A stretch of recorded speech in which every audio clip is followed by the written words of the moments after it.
പുതിയൊരു സിനിമ വരുന്നൊക്കെ ആയിട്ടൊരു ഇതുണ്ടായിരുന്നു. അപ്പൊ അതിനെ കുറിച്ചൊക്കെ എന്താ? സിനിമ വരുന്നുണ്ട് ഉടനെ. നമ്മുടെ പാതുക്ക പ്രൊഡക്ഷനിൽ അതൊക്കെ ഞാൻ പ്രൊഡ്യൂസ് ചെയ്യുന്ന. അതിനകത്ത് നല്ലൊരു നായകനുള്ള അതിന് 3 നായകന്മാരുണ്ട്. അതിനകത്ത് മെയിൻ നായകനായിട്ട് ചെയ്യുന്നുണ്ട്. 3 നായകന്മാരിൽ ഒരാളായിട്ട് ചെയ്യുന്നുണ്ട്. പിന്നെ പിന്നീട് ഒരിക്കലും VK സാർ പറയുന്നുണ്ടോ വേറെ കാര്യം, അത് സർപ്രൈസാണ്, പിന്നീട് പറയുന്നതായിരിക്കും. ഉടനെ തന്നെ കാണുമോ? ഉണ്ട്, ഉടനെ ഉണ്ട്. ബിഗ് ബോസ് വിന്നതൊക്കെ ആയി പുറത്തു കഴിഞ്ഞാൽ ഒരുപാട് ഫംഗ്ഷനിലും പബ്ലിക് ഇവന്റ്സിലും അടുപ്പിച്ചടുപ്പിച്ച് കാണാറുണ്ട്. പക്ഷെ ജിൻഡോനെ അങ്ങനെ അധികം കാണുന്നില്ലല്ലോ. നമ്മളിങ്ങനെ ഒരുപാട് ഫംഗ്ഷൻസ് വിളിച്ചാലും നമ്മളങ്ങനെ അറ്റൻഡ് ചെയ്യാറില്ല. കാരണം വെച്ചാൽ എനിക്ക് വേറെ ട്രെയിനിങ് ഉണ്ട്. ഞാൻ ട്രെയിനറാണ്. അപ്പോൾ എനിക്ക് ഒരുപാട് ആർട്ടിസ്റ്റുകളെ ട്രെയിൻ ചെയ്യിക്കാനാണ്. പിന്നെ എനിക്ക് UK, അമേരിക്ക, കാനഡ അങ്ങനെയുള്ള ഒരുപാട് സ്ഥലത്ത് ഓൺലൈൻ ക്ലാസ് ഉണ്ട്. അപ്പോൾ എനിക്കത് മെയിൻറ്റെയിൻ ചെയ്യേണ്ടി വരുന്നുണ്ട്. അതെൻ്റെ പ്രൊഫഷണലാണ്. അപ്പോൾ എനിക്കത് മെയിൻറ്റെയിൻ ചെയ്യാതിരിക്കാൻ പറ്റില്ല. അപ്പോൾ അതുകൊണ്ട് എനിക്ക് എല്ലായിടത്തും പോകാൻ പറ്റില്ല. അതിൻ്റെ പ്രശ്നമാണ്. വിവാഹം ഉടനെ കാണും? ഉണ്ടാവും, തീർച്ചയായിട്ടും. വലിയ താമസം ഉണ്ടാവില്ല, 2-3 മാസത്തിൽ ഉണ്ടാവാൻ ചാൻസ് ഉണ്ട്. കഴിഞ്ഞ ദിവസം ഇതുപോലെ നമ്മുടെ തൊപ്പിയുടെ ഒരു വീഡിയോ വന്നിട്ടുണ്ടായിരുന്നു. ജിൻഡേട്ട അങ്ങനെ ലൈവിലൊക്കെ പങ്കെടുത്തല്ലോ. അത് 8 ലക്ഷം രൂപ മേടിച്ചിട്ടൊക്കെയാണെന്നാണ് തൊപ്പി പറയുന്നത്. അതിലെന്തെങ്കിലും യാഥാർത്ഥ്യം ഉണ്ടോ? അത് ചോദിച്ചാൽ 5 ആണെന്ന് പറഞ്ഞു. 5 lakhs.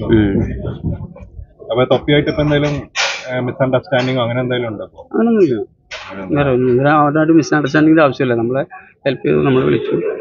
ഈ കറക്റ്റ് എമൗണ്ട് പറയാതെ തൊപ്പി ഇത്രയും ഈ ഒരു 3 ലക്ഷം രൂപയുടെ കൂട്ടി പറഞ്ഞതിനകത്ത് അത് ചോദിച്ചില്ലായിരുന്നു തൊപ്പിയോട്? ഇല്ല, വേറെ ആൾക്ക് വേറെ ചിലവുണ്ടാവും എനിക്കറിയാം അതിനെ കുറിച്ചിട്ട്. തൊപ്പി ഈസ് മൈ ബെസ്റ്റ് ഫ്രണ്ടാണ്. അതിൽ നിന്ന് ആ ഒരു ലൈവ് സ്ട്രീം വന്നപ്പം തന്നെ ഒരുപാട് നെഗറ്റീവ്സ് ഉണ്ടായിരുന്നു.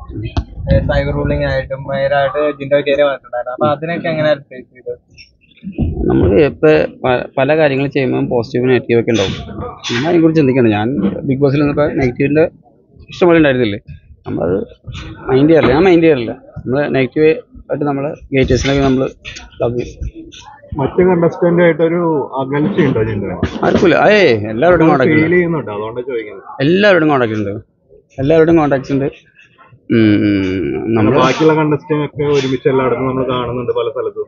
പിന്നെ അകേഷൻ ആണിക്കോട്ടെ, അല്ലെങ്കിൽ ആരുടെയും ഫംഗ്ഷനോ അങ്ങനെയുള്ള കാര്യങ്ങളൊക്കെ. എന്ത് ഫംഗ്ഷൻ കണ്ടത് എല്ലാവരും ഒരുമിച്ച്? അതായത് ബിഗ് ബോസ് കഴിഞ്ഞോണ്ട് ഒരു ബർത്ത്ഡേ പാർട്ടി ഉണ്ടായിരുന്നു, അവിടെ കണ്ടില്ല. അന്ന് നമ്മുടെ DNA മൂവിയുടെ പ്രൊമോഷൻ ആയിട്ടുണ്ടായിരുന്നു. നേരത്തെ ആയിട്ടതാണ്. അപ്പോൾ അതിൽ പോകാതിരിക്കാൻ പറ്റില്ല. ആ ദിവസം തന്നെയായിരുന്നു. അതുകൊണ്ട് നമ്മൾ പോകുന്നു. അച്ഛനായിട്ട് വെച്ചാൽ നല്ല കോൺടാക്റ്റിലിരിക്കുന്ന ആളാണ് ഞാൻ. നമ്മൾ ബിഗ് ബോസിലായാലും നമ്മൾ ഡാൻസും കാര്യങ്ങളൊക്കെ ആയിട്ട് ഒരുപാട് പെർഫോം ചെയ്ത ഒരാളാണ്. ആളോട് ഞാൻ വിളിച്ച് പറഞ്ഞായിരുന്നു, എനിക്ക് ഇങ്ങനെ പ്രോഗ്രാം ഉണ്ട്, അതുകൊണ്ട് ഞാൻ വരാത്തത്. അത് ഞങ്ങൾ വേറെ പ്രശ്നമൊന്നുമില്ല. എല്ലാവരും ഞാൻ ഗെയിം എന്ന് പറഞ്ഞ സാധനം നമ്മുടെ ഗേറ്റ് ഇറങ്ങിയപ്പോൾ ഞാൻ നിർത്തി. പിന്നെ അവരെല്ലാവരും നമ്മുടെ ഫ്രണ്ട്സാണ്. ജിൻഡോയ്ക്ക് ഇപ്പോഴും ഒരു സൈബർ ബുള്ളിങ് വരുന്നുണ്ട്, ഈ മണ്ടൻ എന്നുള്ള ടാഗ് ബേസ് ചെയ്തുകൊണ്ട്. അപ്പം അതിനെയൊക്കെ എങ്ങനെയായിരുന്നു? ഈ സോഷ്യൽ മീഡിയക്കകത്ത് തന്നെ ഭയങ്കര ആക്റ്റീവായിട്ടാണ് അത്. അതെന്താന്ന് വെച്ചിട്ടുണ്ടെങ്കിൽ നമ്മൾ മണ്ടെന്നുള്ള ടാഗ് നമ്മൾ അവിടെ നിന്ന് വാങ്ങിച്ചതാണ്. നിങ്ങൾക്ക് തോന്നുന്നുണ്ടോ ഞാൻ മണ്ടനെന്നുള്ളത്? ഒരു ബിഗ് ബോസ് വിന്നർ എനിക്ക് അടിക്കാൻ പറ്റുമെങ്കിൽ എനിക്ക് ഞാൻ മണ്ടനാന്ന് നിങ്ങൾക്ക് തോന്നുന്നുണ്ടോ? അവർ വിചാരിക്കേണ്ട ഞാൻ മണ്ടനാണ്. അത് അവർ തന്നൊരു സാധനമാണ്. എന്താ, അവർ ഗെയിം കളിക്കുന്നതിൻ്റെ ഭാഗമായിട്ട് ഞാൻ അവിടെ എല്ലാവരും ചീത്ത വിളിക്കാറുണ്ട്. അപ്പോൾ ആ ഒരു ഇതുകൊണ്ട് അവർ മീൻസ് നമുക്ക് ഗെയിം കളിക്കാറില്ല, നമ്മൾ മണ്ടനാണ്. പക്ഷെ നമ്മൾ 1 വർഷം ഇതിനുവേണ്ടി ഡെഡിക്കേഷൻ ചെയ്തിട്ടാണ് അവിടേക്ക് പോയത്. തമിഴ്, ഹിന്ദി, തെലുങ്ക്, മലയാളം ഇതുപോലെ എല്ലാ എപ്പിസോഡും അരിച്ച് കലക്കി കുടിച്ചിട്ടാണ് ഞാൻ അവിടുന്ന് പോയത്. പിന്നെ നമുക്കറിയാം എന്ത് ചെയ്താൽ. പിന്നെ കൂടുതലും നമ്മൾ ഒറ്റയ്ക്ക് ഒന്ന് കളിച്ചവരാണ് വിൻ ചെയ്തിട്ടുള്ളൂ. സിംഗിളായിട്ട് കളിച്ചവരെ മിക്ക ബിഗ് ബോസിനും വിൻ ചെയ്തിട്ടുള്ളൂ. അപ്പം 24 പേർക്കെതിരെ നമുക്ക് സിംഗിളായിട്ട് നിൽക്കാന്ന് പറഞ്ഞാൽ ചില്ലറ കാര്യമില്ല. നമ്മളവരെ കൂട്ടുകൂടുള്ള സിംഗിൾ കൂടി ദിശയുടെ മാത്രമേ കൂടുതൽ കമ്പനിയാണ്. പിന്നെ ജാൻമണി ഉണ്ടായിരുന്നു. ബാക്കി നമുക്ക് ആരും ഒരു ക്ലോസ് ഫ്രണ്ട് എന്ന് പറയാൻ ആരും ഉണ്ടായില്ല. എല്ലാം ഞാൻ ഗെയിമിൻ്റെ ഭാഗമായിട്ട് എടുക്കും. നമ്മളും അവർക്ക് ഓപ്പോസിറ്റ് ചെയ്തിട്ടുണ്ട്, അവർ നമുക്കും ഓപ്പോസിറ്റ് ചെയ്തിട്ടുണ്ട്. അതെല്ലാം എൻ്റെയും ഗെയിം പ്ലാനും അവരുടെയും ഗെയിം പ്ലാനും. അത് അവിടെ തീരും. കാരണം ആ ടാഗ് ലൈൻ പലരും ആണെങ്കിൽ പുറത്ത് വന്നപ്പോൾ മുതലെടുത്തായിട്ട് തോന്നുന്നു. അത് പല ഒരു വട്ടം ഒരു ഇന്റർവ്യൂവിനകത്ത് ജിൻഡോ പറയുന്നത് കേട്ടായിരുന്നു ആ ഒരു അതിനെക്കുറിച്ച്. അല്ല, അതിൽ ഞാൻ പറഞ്ഞത്, അതായത് അവർക്ക് മണ്ടൻ ടാഗ് കഴിയുമ്പോൾ നമ്മൾ ഓട്ടോമാറ്റിക്കായിട്ട് നമ്മൾ മണ്ടനായതുകൊണ്ട് തന്നെ അല്ല, നമ്മളവിടെ ചീത്തയായിട്ടും കാര്യങ്ങളായിട്ടും ഒരുപാട് പെരുമാറിയിട്ടുണ്ട്. അപ്പോൾ അവർ ചിന്തിച്ചാൽ നമുക്ക് അതിനെക്കുറിച്ചൊന്നും അറിയില്ല, കളിക്കാറില്ല. അപ്പോൾ നമ്മൾ സൈലന്റ് ആയിട്ട് ഇരിക്കുക ചെയ്യണം. ആ ഒരു ടാഗ് ലൈൻ കൊണ്ടാണ് ജിൻഡോ വിന്നർ ആയെന്ന് തന്നെയുള്ള ഒരു ടോക്ക് ഉണ്ട്. അപ്പൊ അതിനൊക്കെ എങ്ങനെയായിരുന്നു? നമ്മൾ ഒരു കാര്യം മനസ്സിലാക്കാം, ഞാൻ അത്യാവശ്യം ഒരുപാട് സെലിബ്രേറ്റ് അത് ജിൻഡോ ആണെങ്കിൽ നല്ല രീതിയിൽ യൂസ് ചെയ്ത ടാഗ് ലൈൻ എന്നാണ് നിങ്ങൾ മനസ്സിലാക്കേണ്ട കാര്യം വെച്ചാൽ ഞാൻ ഒരുപാട് സെലിബ്രിറ്റീസിനെ മേക്ക് പറയുന്ന ആളാണ്. എനിക്കൊരു 8 ഫിറ്റ്നസ് സെൻ്ററുകളാണ്. ഞാൻ കോളേജ് അധ്യാപകനാണ്. ഞാൻ IPS ഒരുപാട് ട്രെയിൻ ചെയ്യുന്ന ആളാണ്. ഞാൻ മദർ തെരേസ അവാർഡ് ഹോൾഡറാണ്. ഇതൊക്കെ ഇങ്ങനെ ചെയ്യുന്ന ആളോട് ഇത്രയും ഞാൻ സക്സസ് ആയിട്ട് നിൽക്കുന്ന ആളാണ്. ഇവിടുന്ന് സക്സസ് ആയിട്ട് നിൽക്കുന്ന ആൾക്കാർ അവിടെ വന്നിട്ട് നമുക്ക് മണ്ടന്ന് ടാഗ് വരുമ്പോൾ നമ്മൾ എത്ര വിഷമിക്കും. നിങ്ങളിപ്പോൾ ഈ മീഡിയയിൽ നിൽക്കുന്ന എല്ലാവരും കൂടിയിട്ട് നിങ്ങളെ ഒരു 24 പേര് വിട്ടിട്ട് ഒരാളെ എല്ലാവർക്കും അവനാണ് മണ്ടെന്ന് നോട്ട് ചെയ്ത് അങ്ങനെ ഉണ്ടാവും. നിങ്ങൾ എത്ര വിഷമിക്കും. ആ സങ്കടം ഞാൻ തീർക്കും. വിഷമം ഉണ്ടാവില്ലേ? അത് തന്നെയുള്ളൂ, അത്രേ ഉള്ളൂ. അത് നമ്മൾ വാങ്ങിക്കണത് ഇത്രയും പോപ്പുലറായിട്ട് നമ്മുടെ ലാലേട്ടനിൽ നിന്ന് വാങ്ങിക്കണം. അപ്പോൾ വാങ്ങിക്കുമ്പോൾ നമ്മുടെ മനസ്സിന് അത്ര വേദന ഉണ്ടാവും. ഞാൻ ലാലേട്ടനോടും പറഞ്ഞത് താങ്ക് യു ലാലേട്ടൻ. ലാലേട്ടൻ തന്നതിൽ വിഷമമുണ്ടോ? ലാലേട്ടന് എൻ്റെ ഒരു അവിടെ ചെയ്യുന്ന ഒരു പ്രവൃത്തിയാണ്. ലാലേട്ടൻ അങ്ങനെ ചെയ്യുന്ന പ്രവൃത്തിയോട് എതിർപ്പുണ്ടോ എന്ന് ചോദിച്ചത് അത് നമുക്ക് പറയാൻ പറ്റില്ല. കാരണം ഒരു മണ്ടൻ ടാഗ് ജിൻഡോ ആഗ്രഹിക്കുന്നില്ലാത്ത ഒരാൾക്ക് എന്തുകൊണ്ട് ലാലേട്ടൻ അത്തരത്തിലൊരു ടാഗ് തരണമെന്ന് ചിന്തിച്ചിട്ടില്ലേ? ലാലേട്ടൻ എന്നുള്ളൊരു വലിയൊരു പ്രതിഭ അത് ലാലേട്ടനല്ല തീരുമാനിച്ചത്. അവിടെയുള്ള ആൾക്കാർ തരുന്നത് ലാലേട്ടനല്ലേ? ഒരു കാര്യമില്ല. ലാലേട്ടൻ അത് തരേണ്ട അവസ്ഥ വരാണ്. അല്ലാതെ ലാലേട്ടൻ പറഞ്ഞ തന്നെയാന്ന് വെച്ചാൽ അങ്ങനെ ഒരു വാക്ക് തന്നെ അതിനകത്ത് പറഞ്ഞിട്ടുണ്ടായിരുന്നു. അപ്പൊ അത് എന്തിനാ ഇത്രയും റീച്ചബിൾ ആയിട്ടുള്ള ഒരു വ്യക്തിയാണ് സമൂഹത്തിലാണെങ്കിൽ ഇത്രയും. അപ്പൊ അത് മറ്റുള്ളവരാണെങ്കിൽ അത് ഏറ്റെടുക്കാൻ കൂടുതലായിട്ടൊരു പ്രേരണ ഉണ്ടാകുന്ന എന്തോന്നാണ്. ലാലേട്ടനെ പോലുള്ള ഒരാൾ പറയുമ്പോൾ അത് ആൾക്കാർ എടുക്കാതിരിക്കത്തില്ല. അപ്പൊ ആ ഒരു സമയത്തെ ഫീലിങ്സ് ഒക്കെ എങ്ങനെയായിരുന്നു? അതല്ല ഞാൻ കരഞ്ഞു പോയത്. കാരണം നമുക്ക് വിഷമം എന്താ പറയാ, സന്തോഷം വരുമ്പോൾ തുള്ളിച്ചാടാനും സങ്കടം വരുമ്പോൾ പൊട്ടിക്കരയാനും മനുഷ്യന് വേദവാദങ്ങൾ വരുത്താനുള്ള കഴിവ് മനുഷ്യന് ജന്മസിദ്ധമാണ്. അതെല്ലാവർക്കും ഉണ്ട് ഇല്ലേ? നമ്മൾ സങ്കടം വന്ന കരയും, സന്തോഷം വന്ന് ചിരിക്കും. അതെല്ലാം മനുഷ്യന്റെ കഴിവാണ്. ഇതാണ് ജന്മം മുതലുള്ളതാണ്. അത് ഓട്ടോമാറ്റിക്കായിട്ട് നമുക്ക് വരും. മനസ്സിലായോ? പിന്നെ നമുക്കിപ്പോൾ ഇവിടെ നമുക്ക് ഇതിന് പ്രശ്നം കാര്യങ്ങളൊക്കെ ഉണ്ടെങ്കിൽ നമ്മൾ ചിലപ്പോൾ കരയില്ല, ചിലപ്പോൾ എന്താ പറയുക തുള്ളിച്ചാടില്ല. എന്തുകൊണ്ടാണ്? നമ്മൾ സമൂഹത്താണ്. നേരെ ഓപ്പോസിറ്റ് അവിടെ എന്ന് പറഞ്ഞാൽ ഒരു ബിഗ് ബോസിൻ്റെ ഉള്ളിൽ എന്ന് പറഞ്ഞാൽ നമുക്ക് വേറെ ഒന്നും ചെയ്യാനില്ല. അത്രയും പ്രശ്നങ്ങൾ നമുക്കുണ്ടാവും. അത്രയും പ്രഷറിൻ്റെ ഉള്ളിൽ നമ്മൾ ഓട്ടോമാറ്റിക്കായിട്ട് കരഞ്ഞു പോകും. ചേട്ടൻ്റെ അമ്മയോട് സംസാരിച്ചപ്പോ ഈ മണ്ടൻ വിളിയിനേക്കാളും വിഷമിപ്പിച്ചത് ഗബ്രി ഒരു എപ്പിസോഡിൽ പറയുന്നുണ്ടായിരുന്നു. ചേട്ടൻ അതായത് ജിൻഡോ പുറത്ത് പോകുന്ന ഞങ്ങള് ദീപാവലി പടക്കം പൊട്ടിച്ച് ആഘോഷിക്കുന്നു. അതാണ് അമ്മയ്ക്ക് പേഴ്സണലി കൂടുതൽ ഹർട്ടായെന്ന് പറഞ്ഞത്. അതായത് അമ്മ പറഞ്ഞൊരു വാക്കുണ്ട്, അവിടെ വന്നിട്ടുള്ള എല്ലാ മക്കളെയും പോലെ തന്നെയല്ല എന്റെ മകനും. അപ്പൊ അത് അങ്ങനെ പറഞ്ഞപ്പോ ഭയങ്കര വിഷമമായിരുന്നു. ഗബ്രി അതിന് ശേഷം കോണ്ടാക്ട് ചെയ്തായിരുന്നു? അല്ല, ഗബ്രി പറഞ്ഞ വാക്ക് ശരിക്കും അവന്റെ നാക്ക് പൊന്നായില്ലേ. ഞാൻ പുറത്തിറങ്ങിയത് ദീപാവലി ആയിരുന്നു. മനസ്സിലാക്കാം. അവന്റെ നാക്ക് പൊന്നായി. അവൻ പറഞ്ഞ കറക്റ്റാണ്. അവൻ ഉദ്ദേശിച്ച ചിലപ്പോൾ അതായിരിക്കും. സായിന്റെ ബർത്ത്ഡേ ആയിരുന്നു. അപ്പം ആഘോഷിക്കാൻ എല്ലാവരും പോയിട്ടുണ്ട്. എന്താ ജിൻഡോ പോകുന്നത്? ഞാൻ സായിനെ വിളിച്ചിരുന്നു രാവിലെ. എനിക്കിന്ന് 2 പ്രോഗ്രാം ഉണ്ടായിരുന്നു. രാവിലെ ഒരു ഫിലിമിന്റെ പൂജ സ്വിച്ച് ഓൺ ചെയ്ത് ഞാനാണ്. അപ്പോൾ സാറ് വിളിച്ചപ്പോൾ എനിക്ക് വരാതിരിക്കാൻ പറ്റില്ല. അപ്പം അങ്ങനെ നമ്മൾ നമ്മുടേതായ ഡെഡിക്കേഷൻ കാര്യങ്ങൾ ചെയ്യാവുന്നതാണ്. ബർത്ത്ഡേ കാര്യങ്ങളൊക്കെ ആഘോഷിക്കാണ്ട് നമുക്ക് ഇനി സമയമുണ്ട്. ഇതുപോലത്തെ ഒരു അവസരം നമുക്ക് ഇനി കിട്ടില്ല. പിന്നെ സായിനെ വിളിച്ചിട്ട് ഞാൻ രാവിലെ തന്നെ വിഷ് ചെയ്തായിരുന്നു. ഇന്നലെ വിഷ് ചെയ്തു. ഇങ്ങനെ എനിക്ക് എൻ്റെ സംഭവം ഹാപ്പി ബർത്ത്ഡേ എന്നൊക്കെ പറഞ്ഞു. സോ ഞങ്ങൾ ഭയങ്കര ഫ്രണ്ട്സാണ്. വേറെ കുഴപ്പമില്ല. ജിൻഡോനെ ഏതെങ്കിലും തരത്തിൽ ആൾക്കാർ തഴയപ്പെടുന്നു തോന്നുന്നു? ഏതെങ്കിലും തരത്തിൽ ബിഗ് ബോസിൽ നിന്ന് ഇറങ്ങിയിട്ടും പോലും വേട്ടയാടുന്നു തോന്നുന്നുണ്ടോ? കാരണം വെച്ചാൽ ജിൻഡോടെ ഇപ്പോൾ ഫേസ്ബുക്കിൽ ഓരോ പോസ്റ്റിലായാൽ പോലും വ്യൂസിന്റെ ഒരു കണക്കെടുത്താൽ തന്നെ അത്തരത്തിലുണ്ടായില്ല. എന്നാൽ ബിഗ് ബോസിനകത്ത് കയറി കഴിഞ്ഞപ്പോൾ ഉള്ള വോട്ടിങ്ങിന്റെ ഒരു നോക്കുകയാണെങ്കിൽ നല്ല രീതിയിൽ ഉണ്ടായിരുന്നു. അപ്പൊ അത്തരത്തിലൊരു വേട്ടയാടൽ എവിടെന്നെങ്കിലും വരാറുണ്ടോ? ഏതെങ്കിലും കണ്ടസ്റ്റന്റിന്റെ ആയിരിക്കോ, അല്ലെങ്കിൽ ഇത്തരം ആർമികൾ ജിൻഡോക്കെതിരെ പ്രവർത്തിക്കുന്നുണ്ടെന്ന് തോന്നുന്നുണ്ടോ?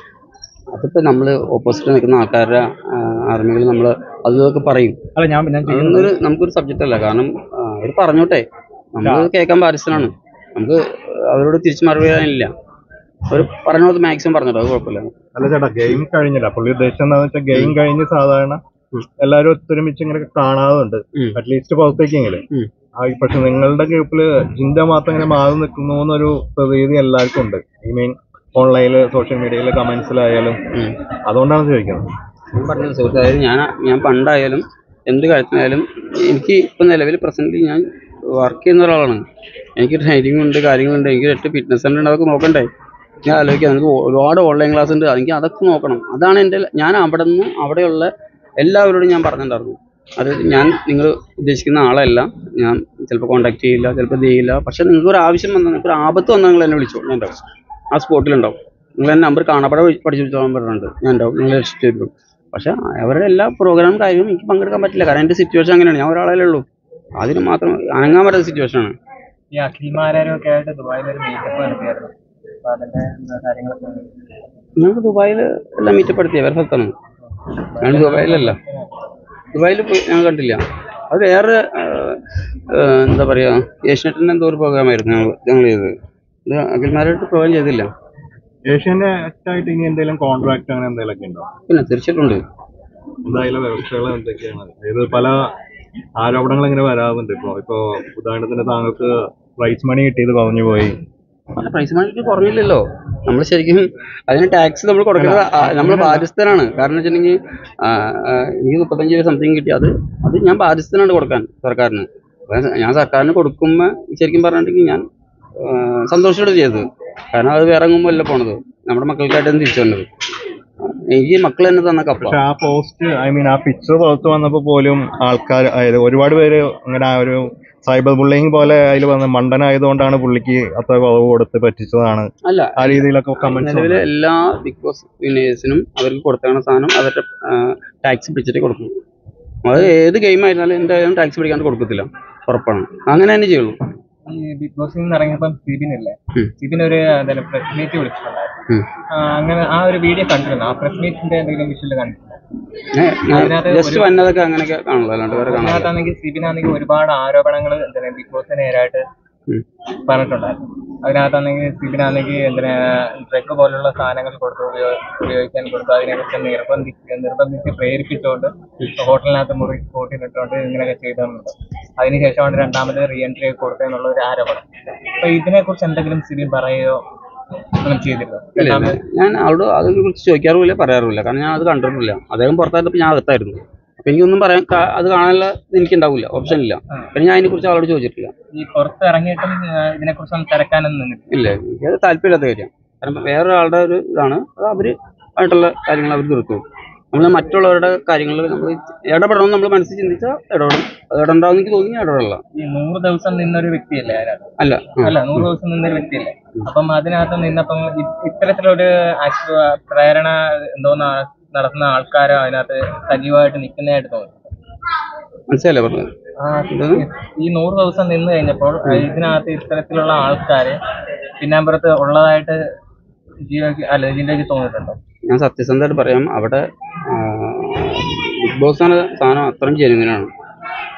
നമ്മൾ ലക്ഷക്കണക്കിന് ആൾക്കാരുടെ എന്താ പറയുക ആപ്ലിക്കേഷൻ വന്നിട്ട് അവിടെ നിന്ന് ഒരു 25 പേരെ നിരത്തി അവിടെ നിന്ന് എടുക്കാമെന്ന് വെച്ചാൽ ആ 25 പേര് ഞങ്ങളവിടെ കയറുമ്പോൾ തന്നെ ഞങ്ങൾ സക്സസ് ആയി ഞങ്ങളുടെ ലൈഫിൽ. പിന്നെ നമ്മളവിടെ നിന്ന് വിൻ ചെയ്യാന്നുള്ളത് അല്ലെങ്കിൽ പല പ്രൈസുകളും വരാനുള്ളത് ഇത് ഓരോരുത്തരുടെ കഴിവാണ്. ഇത്രേ ഉള്ളൂ. നമ്മൾ മനുഷ്യന്മാരെ നമ്മുടെ ജനങ്ങളെ എങ്ങനെ അക്സെപ്റ്റ് ചെയ്യുമെന്ന് നമുക്ക് പറയാൻ പറ്റില്ല. എന്തോ ദൈവഗുരുത്തം വരെ എൻ്റെ കാരണന്മാരുടെ ഗുരുത്തം നിങ്ങളെല്ലാം എന്നെ എനിക്ക് വോട്ട് ചെയ്തു, മീഡിയക്കാരെ എനിക്ക് സപ്പോർട്ട് ചെയ്തു, കാര്യങ്ങൾ ചെയ്തു, ഞാൻ ജയിച്ചു. മനസ്സിലായി. ഞാൻ പിന്നെ ഞാൻ പറഞ്ഞില്ല, ഒരു വർഷം ഞാൻ അതിന് വേണ്ടിയിട്ട് ഡെഡിക്കേഷൻ ചെയ്തിട്ടുണ്ട്. ഞാൻ മുമ്പ് വർഷങ്ങളിൽ എന്നെ വിളിച്ചിട്ട് ഞാൻ പോയിട്ടില്ല. കാരണം ഞാൻ അതിന് റെഡി ആയിട്ടുണ്ടായില്ല. കാരണം ബിഗ് ബോസ് ഇപ്പോൾ ഇവിടേക്ക് എന്ന് പറഞ്ഞാൽ നമ്മൾ ഒരുപാട് കോമ്പറ്റീഷൻ കയറിയിട്ടുള്ള ആളാണ്. ഒരുപാട് കോമ്പറ്റീഷൻ കയറിയിട്ട് ഞാൻ അതിനൊന്നും മെഡൽ വരാണ്ട് ഞാൻ ഇറങ്ങി പോയിട്ടുള്ളത്. പക്ഷെ മെഡൽ വരാണ്ട് ഇറങ്ങി പോകണം. മെഡൽ വന്നേക്കണ അത്യാവശ്യം നല്ല അച്ചീവ്മെന്റ് ഉണ്ട്. പക്ഷെ മെഡൽ വരാണ്ട് ഇറങ്ങി പോകുമ്പോഴും വീണ്ടും ആ സ്റ്റേജിൽ അടുത്ത കൊല്ലം ചാൻസ് ഉണ്ട്. പക്ഷെ ബിഗ് ബോസ് എന്ന സ്ഥാനത്തിൽ ഒരു ചാൻസേ ഉള്ളൂ. അവിടെ നമ്മൾ കയറിയിട്ടുണ്ടെങ്കിൽ വിൻ ചെയ്യണമെന്നുണ്ടെങ്കിൽ ഒറ്റ ചാൻസേ ഉള്ളൂ. അതിനകത്ത് വിൻ ചെയ്യണമെന്ന് വിചാരിച്ചിട്ട് തന്നെയാണ് ഞാൻ ഇത്രയും 6 സീസൺ വരെ വെയിറ്റ് ചെയ്തത്. അതിനെക്കുറിച്ച് പഠിച്ച് മാക്സിമം ഡെഡിക്കേഷൻ ചെയ്ത് ഒരു വർഷം തന്നെ ഞാൻ മറ്റുള്ളവരോട് ചൂടാവാണ്ടി സൈലൻ്റായി കാര്യങ്ങളായി അത്യാവശ്യം ചൂടാവുന്ന മനുഷ്യനായിരുന്നു. പക്ഷെ അതൊക്കെ ഓക്കെ വന്നു. അങ്ങനെ നമ്മൾ എന്ത് ചെയ്താലും നമ്മൾ ഡെഡിക്കേഷൻ ചെയ്യുക, നമ്മൾ വിൻ ചെയ്യും. ആ ഡെഡിക്കേഷനാണ് നമുക്ക് ഏറ്റവും വലിയ. അപ്പോൾ ജിൻഡോ ഇത്തരം ഈ ഡെഡിക്കേഷൻ ഈ പറഞ്ഞ പോലെ ഒരു കാര്യങ്ങൾ പഠിച്ചു വന്നിട്ടാണ് ബിഗ് ബോസ് വന്നെന്ന് പറഞ്ഞിരുന്നു. അപ്പോ ജിൻഡോ എന്ന് പറഞ്ഞൊരു പേഴ്സൺ ഇപ്പൊ ബിഗ് ബോസ് കണ്ടതുപോലെ അല്ല എന്നാണോ പറയുന്നത്? മനസ്സിലാവും. ഇപ്പൊ ജിൻഡോ ഇപ്പൊ ബിഗ് ബോസ് പഠിച്ചിട്ടാണ്, ജിൻഡോ ആര് എന്ത് പറഞ്ഞാലും ക്ഷമിക്കണം എന്നുള്ള രീതിയിലാണ് ജിൻഡോ പഠിച്ചിട്ടാണ് പോയതെന്ന് പറഞ്ഞു.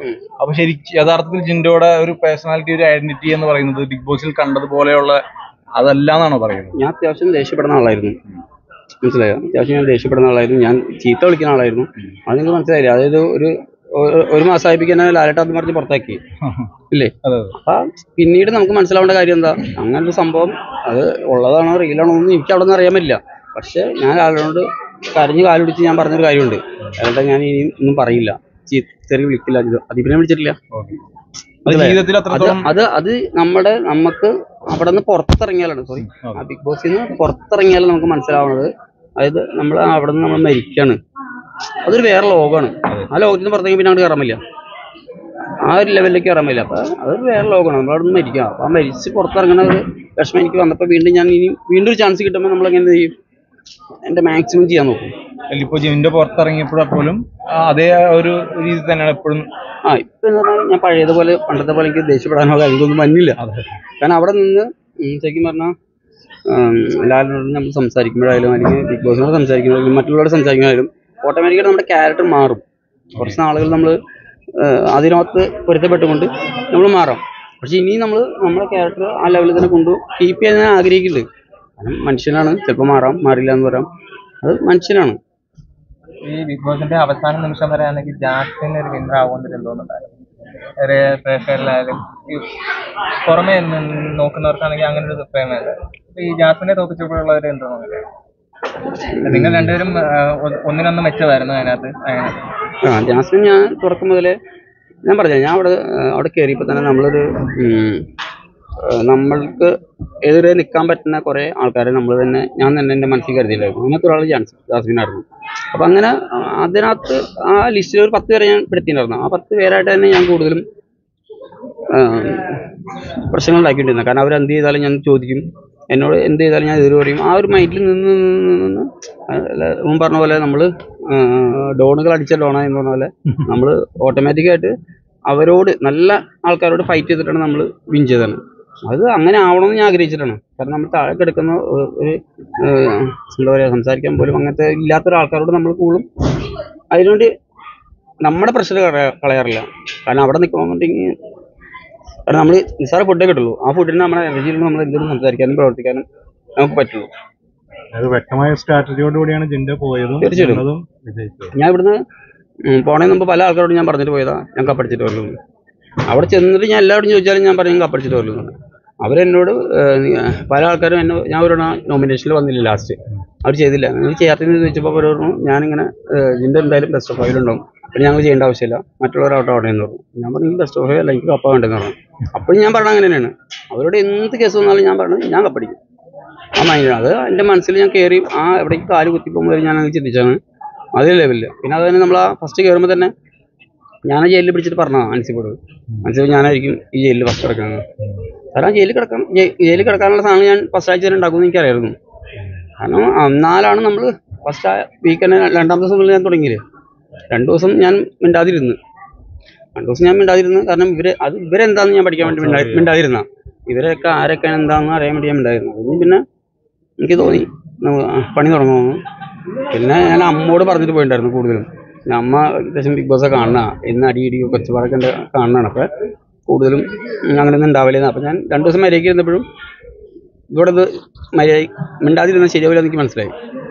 പിന്നെ നമ്മൾ ഇതിന്റെ വീട്ടിൽ വന്ന് കയറിയപ്പോഴേ വിജയായിട്ടാണെങ്കിൽ വീട്ടിൽ വന്ന് കയറി അന്നാണെങ്കിൽ ഇതേപോലെയാണെങ്കിൽ അവിടെ ആൾക്കാരോട് സംസാരിക്കുകയുണ്ടായി. അപ്പം ജാസ്മിന്റെ പിൻബലമില്ലാതെ ഗബ്രി കളിച്ചിരുന്നെങ്കിൽ ചിലപ്പോൾ അവന് ഈ അവസാന റൗണ്ട് വരെ കണ്ടേനെ എന്നൊരു തോന്നാനുള്ള ഒരു കാരണം എന്താണ്? ഗബ്രിക്ക് നന്നായിട്ട് സംസാരിക്കാൻ അറിയാം, നല്ലതായിട്ട് കാര്യങ്ങൾ വ്യക്തമായിട്ട് പറയാനറിയാം. ചില സമയത്ത് അദ്ദേഹം ട്രിഗർ ആവണം എന്ന് പറഞ്ഞാൽ ഞങ്ങൾ ട്രിഗർ ആവുന്നുണ്ട്, എല്ലാവരും ട്രിഗർ ആവുന്നുണ്ട്. പക്ഷെ അദ്ദേഹം നല്ല ഗെയിമാണ്. ഈ ജാസ്മിന്റെ കൂടെ കൂടിയിട്ടാണ് ഗബ്രി പുറത്തായെന്ന് തോന്നുന്നുണ്ട്. ഞാൻ ആ വാക്ക് പണ്ടേ പറഞ്ഞിട്ടുണ്ട്. അത് അവർ രണ്ടുപേരും കൂടി ഒരുമിച്ച് കളിച്ചായിരുന്നെങ്കിൽ അവർ രണ്ടുപേരും ബെസ്റ്റ് ഓഫ് 5 ഉണ്ടായിരുന്നു. തീർച്ചയായും ഒരുമിച്ചല്ല, സിംഗിളായിട്ട് കളിച്ചായിരുന്നെങ്കിൽ. അത് ചോദിച്ചാൽ എനിക്കറിയില്ല. കാരണം എന്റെ മൈൻഡിലാണ് പറഞ്ഞത്.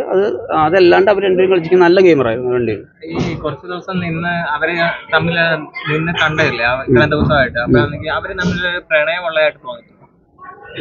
നമുക്ക് ആരും അവരുടെ നമുക്കിപ്പോ നമ്മുടെ ഒരു കൂട്ടുകാരനാണെങ്കിൽ അവര് എന്നെ സ്നേഹിക്കുമ്പോൾ നമുക്ക് അടുത്ത കാണാമല്ലോ, അറിയാമല്ലോ. ഇത്ര കുറച്ച് ദിവസത്തിന് പുറത്തിറങ്ങിയപ്പോഴാണോ അകത്ത് നിന്നപ്പോഴും പുറത്തിറങ്ങിയപ്പോഴും അല്ല, അവര് പറയുന്നില്ലല്ലോ. അവര് പറയുന്ന ഫ്രണ്ട്സ് പറയുന്നപ്പോ നമുക്കതൊന്നും പറയാൻ പറ്റില്ല. നമുക്ക് എത്രയോ ഫ്രണ്ട്സ് അല്ല, ഒരാൾക്കൊരു കോമൺസ് കാണുമല്ലോ, അവര് കാണുമ്പോഴും പെരുമാറ്റം കാണുമ്പോഴും എനിക്ക് മനസ്സിലാക്കാൻ പറ്റില്ല. ഞാൻ അവിടെ ആണെങ്കിൽ ഈ പറഞ്ഞ പോലെ ഈ ചോദ്യത്തിന് ഞാൻ നല്ല മറുപടി ഒന്നുമില്ല. പക്ഷേ ഇവിടെ എനിക്കത് മനസ്സിലാക്കാൻ പറ്റില്ല. കാരണം വെച്ചിട്ടുണ്ടെങ്കിൽ അവിടെ ഞാൻ അതിലുള്ള മറുപടി കൊടുത്തിട്ടുണ്ട് അവർക്ക്. ഓൾറെഡി അവർ ഒരുമിച്ച് കണ്ട് ഇനോഗ്രേഷൻ ഒക്കെ കഴിഞ്ഞു. പിന്നെ അവര് ആ ഒരു ഫെയിം ഇപ്പോഴും അങ്ങനെ കണ്ടിന്യൂ ചെയ്യുന്നതായിട്ട് തോന്നുന്നുണ്ടോ? നല്ലതല്ലേ, കോമ്പോ എപ്പോഴും വർക്കൗട്ട് ആവണം നല്ലതല്ലേ. നമുക്ക് ഒരാളും കൂടി ഉള്ളപ്പോൾ എല്ലാ കാര്യങ്ങളും ചെയ്യാൻ നല്ലതല്ലേ. അത് ആൺകുട്ടിയാണോ പെൺകുട്ടിയാണോ എന്നുള്ളതല്ല, നമ്മൾ ജനം അംഗീകരിക്കണമെന്നാണ് ഞാൻ പറയണത്. ഒരു ഫ്രണ്ട്സ് ആവാനാണ് പെണ്ണും ഫ്രണ്ട്സ് ആയിക്കൂടെ പാടായില്ലല്ലോ. ഫ്രണ്ട്സ് ആവാം, തീർച്ചയായിട്ടും ഫ്രണ്ട്സ് ആവാം. അത് നമ്മുടെ ജനങ്ങൾ അംഗീകരിക്കുക. നിങ്ങൾ ഇപ്പോൾ ഈ മീഡിയയിൽ നിൽക്കുന്ന എല്ലാവർക്കും അത്യാവശ്യം നിങ്ങൾക്ക് ഗേൾ ഫ്രണ്ട്സ് ഉണ്ടാവില്ലേ? അവരെല്ലാവരും നമ്മൾ ലവറാവണമെന്നില്ലല്ലോ. ഉണ്ടാവാം, എല്ലാവർക്കും ഉണ്ടാവാം. അകത്ത് നിൽക്കുമ്പോഴേ ഈ മണ്ടൻ ജിൻഡോ എന്നുള്ള വിളി പോസിറ്റീവായിട്ട് വരുന്നത് റിയലൈസ് ചെയ്തൊരു മൊമെന്റ് ഉണ്ടാവുമല്ലോ ആസ് എ ഗെയിമർ, അത് എപ്പോഴായിരുന്നു? അല്ല, എനിക്ക് മണ്ടൻ ജിൻഡോ എന്ന് പറഞ്ഞ സാധനം എനിക്ക് തന്നപ്പോൾ തന്നെ എനിക്ക് മനസ്സിലായി. അതായത് നമുക്ക് അത്യാവശ്യം ബുദ്ധിയുള്ള ആൾക്കാർക്ക് ഒരു മണ്ടെന്ന് വിളിച്ചാൽ പിന്നെ അവനെന്താ തോന്നാ? നമ്മൾ സാധാരണ നമ്മളെന്താ ചെയ്യുക? നമ്മൾ കയറി ഇടിക്കും. അപ്പോൾ നമുക്ക് ഇടിക്കാൻ പറ്റില്ലല്ലോ. അപ്പോൾ നമ്മളെന്ത് ചെയ്യും? നമ്മുടെ മാക്സിമം അവരെ തോൽപ്പിക്കാൻ നോക്കും, നമ്മൾ ജയിക്കാൻ നോക്കും. അത് തന്നെ, അതിനെക്കുറിച്ച് തന്നെ നമ്മൾ മാക്സിമം ട്രൈ ചെയ്യും. അതെന്തായാലും മലയാളികളെ ഏറ്റെടുത്തു എന്ന് തോന്നുന്നു, അതല്ലേ വിജയിച്ച്? തീർച്ചയായിട്ടും മലയാളികൾ സപ്പോർട്ട് ചെയ്തു. കാരണം ഞാൻ അത്യാവശ്യം ഓണസ്റ്റായിട്ട് അവിടെ നിന്നാണ്. ആരും എന്താ പറയുക, ഒരുപാട് പ്രശ്നങ്ങളില്ലാണ്ട് അത്യാവശ്യം കള്ളം പറയാറുണ്ട്, നോണ പറയാറുണ്ട്, ചീത്ത വിളിക്കാറുണ്ട്, തെറി വിളിക്കാറുണ്ട്. ഈ പറഞ്ഞാൽ എല്ലാവരും അവിടെ ചെയ്യാറുണ്ട്, ഞാൻ മാത്രമല്ല. മനസ്സിലായോ? അപ്പം ഞാൻ മാത്രം ചെയ്യുന്ന ഒരു പ്രവൃത്തിയല്ല അത്, എല്ലാവരും ചെയ്യാറുണ്ട്. അപ്പം അതിൻ്റെ കൂട്ടത്തിൽ ഞാൻ ചെയ്യാറുണ്ട്. അതാണ് ആസ് എ ഗെയിം. ലാസ്റ്റ് ആയിട്ട് വോട്ട് ചെയ്ത ഫാൻസ് ഉണ്ടല്ലോ, വോട്ട് ചെയ്ത ആൾക്കാർ ഒരുപാട് പേര് കാണാനൊക്കെ ഉണ്ട്, അവരോട് എന്താ പറയാ? അതായത് എന്നെ വോട്ട് ചെയ്തതെന്ന് വെച്ചാൽ മലയാളീസ് എല്ലാവരും എന്നെ ഏറ്റെടുത്തിട്ടുണ്ട്. മലയാളീസ് മാത്രമല്ല, ഞാൻ അറിയുന്ന പുറത്തുള്ള ഒത്തിരി ആൾക്കാരുണ്ട്, ഹിന്ദിക്കാരൊക്കെ. കാരണം ഞാൻ അത്യാവശ്യം കോമ്പറ്റീഷൻ കാര്യങ്ങൾ ചെയ്യുമ്പോൾ പുറത്തെ ആൾക്കാരൊക്കെ ആയിട്ട് ബന്ധങ്ങളുള്ളൂ. അവരൊക്കെ എനിക്ക് സപ്പോർട്ട് ചെയ്തിട്ടുണ്ട്. എല്ലാവരോടും എനിക്ക് നന്ദിയുണ്ട്. കാരണം ഇങ്ങനൊരു സ്ഥാനത്ത് എനിക്ക് നിൽക്കാൻ കഴിഞ്ഞത് ജനങ്ങളോടുണ്ട്. പിന്നെ നിങ്ങളും മീഡിയാസും.